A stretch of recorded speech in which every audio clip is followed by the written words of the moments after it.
Estamos dando início a uma coleção de DVDs da Comunicons sobre as especialidades da Conscienciologia.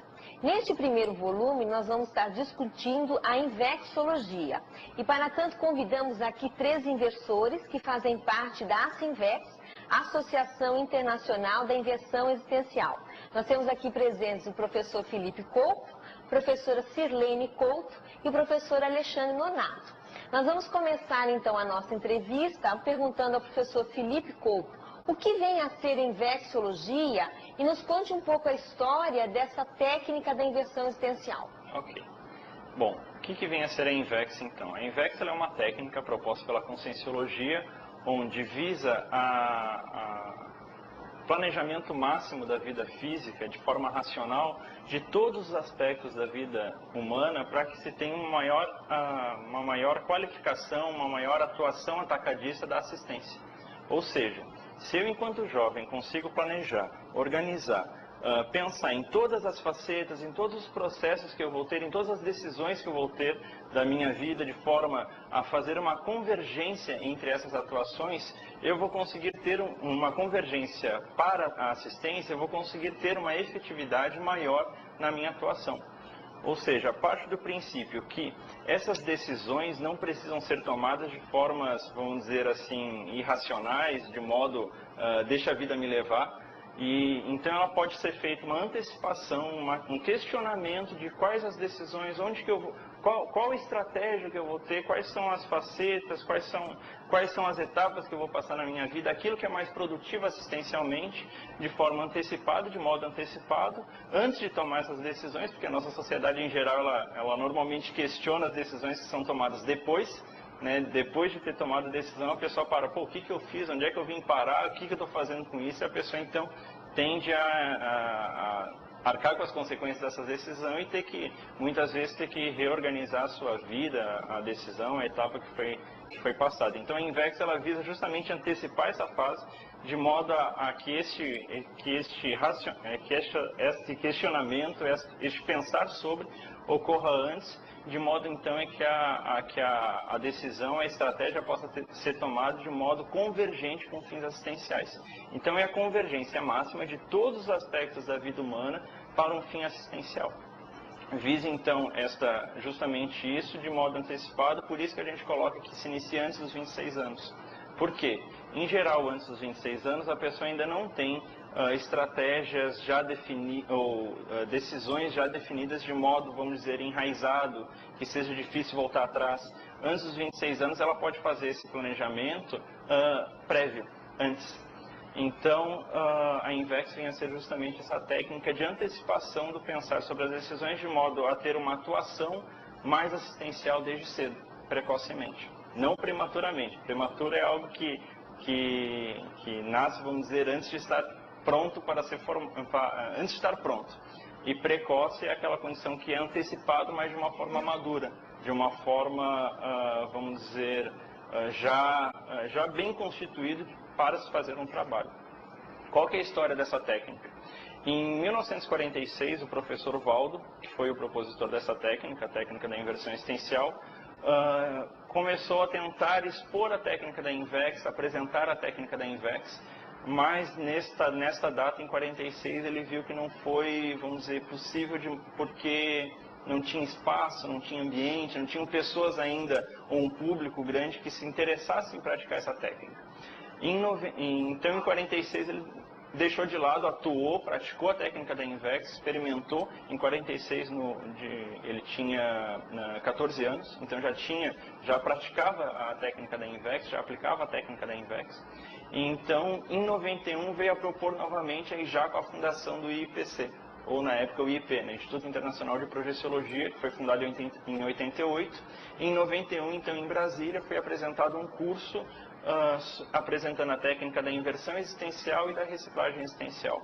A partir disso, então, se começou a ter um público, pessoas mobilizadas para se estudar essa técnica. E em janeiro de 92 foi criado o Greenvex, Grupo de Inversores Existenciais, que a partir daí, então, toda a pesquisa em relação à técnica se ampliou. Vários Greenvex se formaram dentro do Brasil e até no exterior, fora do Brasil. Tivemos Greenvex em Buenos Aires, hoje temos Greenvex em Nova York, em Madrid, tivemos Greenvex em Lisboa, em diversos locais fora do Brasil e em várias capitais do Brasil. Porto Alegre, São Paulo, Florianópolis, Rio de Janeiro, Curitiba, Brasília, diversas cidades com o Greenvex, o grupo de inversores existenciais, ou grupo de pesquisa da inversão existencial. Esse trabalho começou em 92. Nós temos alguns outros marcos dentro da própria Invex que a gente pode citar, que em 98 a gente teve o primeiro congresso de inversão existencial em Florianópolis, um mega evento, onde pela primeira vez se reuniu um conjunto de pesquisadores da técnica da Invex para se debater o tema. Foi um evento bastante marcante.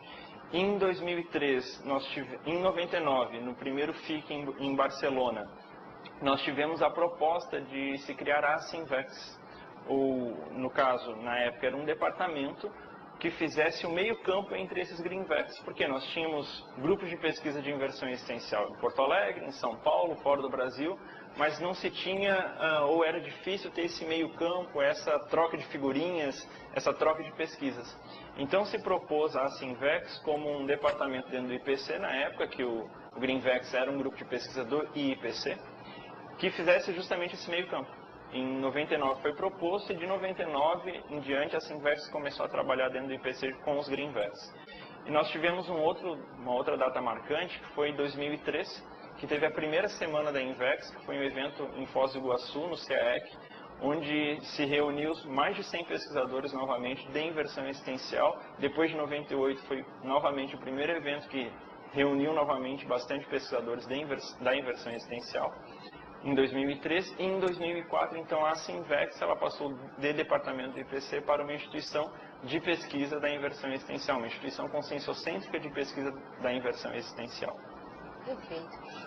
Alexandre, ao longo dessa década e meia de existência da técnica, você como inversor aí veterano, você verificou alguma modificação ou algo foi acrescentado aos fundamentos básicos propostos ali em 1991?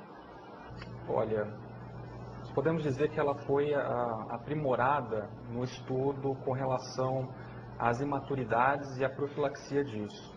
Então, desde que foi lançado os 700 experimentos, que tem ali as bases da inversão existencial, muitos temas foram aprofundados com relação, por exemplo, à drogadição, à riscomania, tatuagem, piercing, no sentido de relacionar isso com a inversão existencial, como que a inversão pode atuar como profilaxia disso. Então, naquele período, na década de 90, 80, não era ainda tão... não estava tão em evidência isso ainda, né? Essa condição de drogadição, de riscomania, e hoje isso está muito exacerbado na sociedade. Então, de maneira que a Sinvex hoje, ela está estudando mais esses temas, até para que ele possa alertar com relação a isso. Né? Então a gente vê bem claramente na Sinvex, em sala de aula, como que isso está presente. Né? Então a relativização da drogadição, que é uma coisa assim, explícita, né? Um discurso em que a droga não faz tão mal assim, e o nosso discurso é exatamente que a pessoa deve cuidar do seu corpo físico para poder usufruir no final da vida dela o máximo possível com a condição de intelectualidade e, enfim, com mais produtividade. Outra coisa também com relação à própria riscomania, enfim, vários fatores que a gente tem aprofundado que possibilitam aí a gente ter uma maior visão de conjunto com relação à técnica, né? Aprofundar alguns detalhes com relação ao momento que a gente está vivendo. Outro tema também que vem sendo desenvolvido é com relação ao invexograma. O invexograma é um dos temas também que a gente pretende aí futuramente na Sinvex ter um curso especificamente sobre isso, para que a pessoa possa avaliar qual o nível da aplicação da técnica da Invex que ela vem realizando. Acho que são basicamente esses fatores que a gente tem trabalhado mais atualmente. Então vamos pegar um pouco o assunto que você está discutindo, vamos perguntar para a Sirlene o seguinte. Sirlene, hoje, aqui século XXI, quais são os principais matabus que vocês percebem na sociedade intrafísica que dificultam o jovem a chegar nessa técnica? Hoje nós temos muitas opções, né? Antigamente não se tinha tanta opção, tanta informação, tanto acesso à informação. Então hoje esse excesso de opções, essas possibilidades